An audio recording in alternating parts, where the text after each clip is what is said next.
One thing that you talked to me about previously was a 5-step program for cancer. Can you walk us through a little bit of that?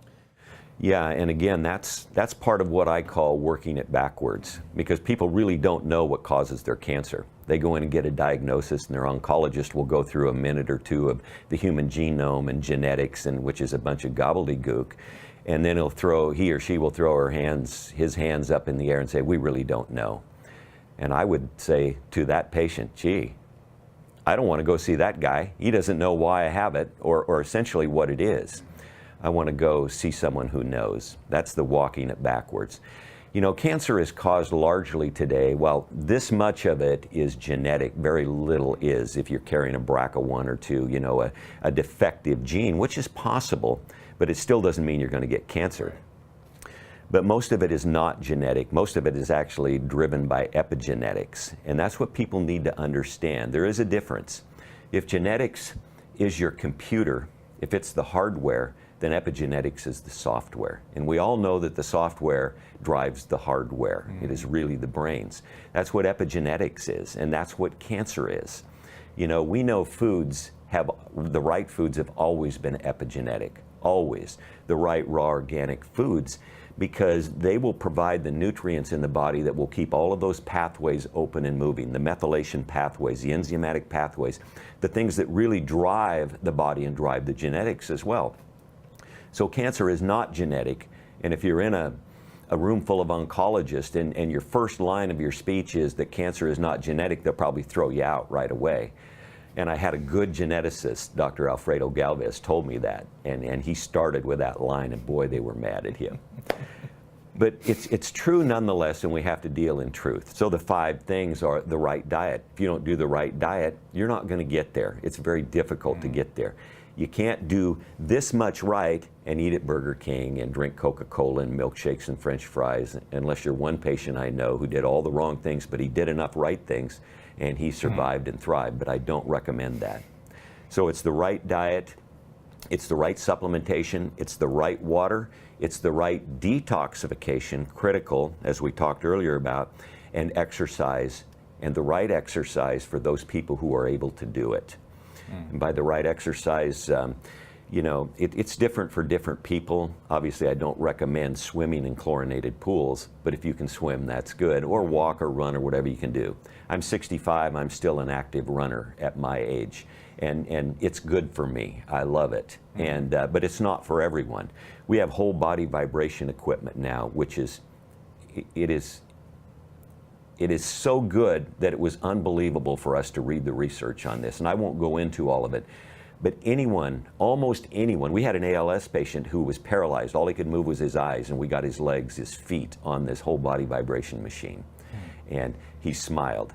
As well as he could, you could see it in the corner of his eyes.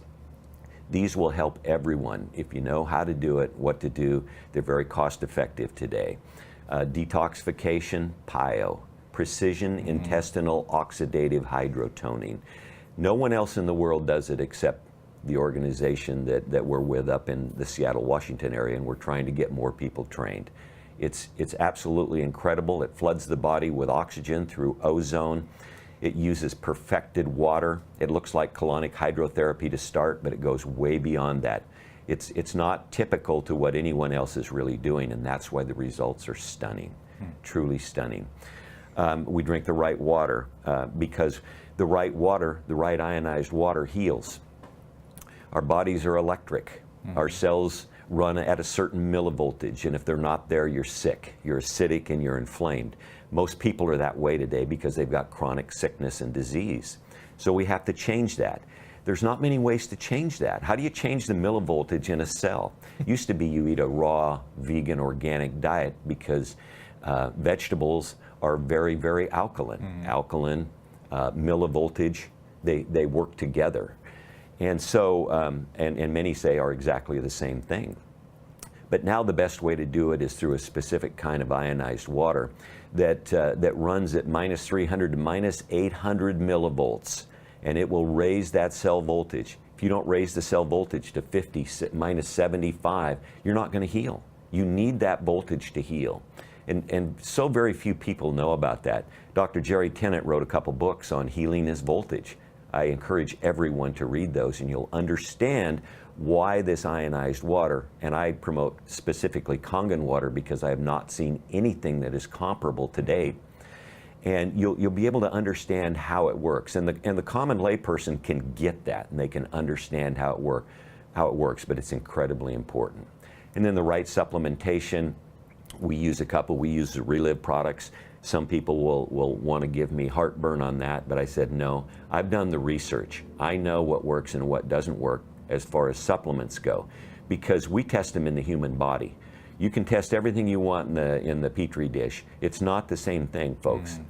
And you can tell me this isn't good for people or this isn't good, but you better darn well show me the research. And I'll show you the research. And so we use the Relive products, we use the Purium products, we use some others because they are the best and they're time tested now in the human body. And most cancer patients need to get more nutrition than they can. When people are very sick with cancer, they turn to comfort wherever they can find it. Sure. Most of that is in the wrong foods and the sugar. So it's very difficult for them to eat anything. And so we're not going to get them to eat 5 pounds of organic kale and 5 pounds of organic broccoli and 5 pounds of organic carrots and so on and so forth every day. But you know, they really need that overwhelming nutrition that is inherent in those types of foods, those phytochemicals, the phytonutrients in there. So where do you get them? You get them from synergistic supplements where you can get rough equivalents of that and you can consume it. A cancer patient can then consume it and kind of flood or overwhelm the body with nutrition, which is not only imperative for cancer patients, but others who are struggling with sickness and disease.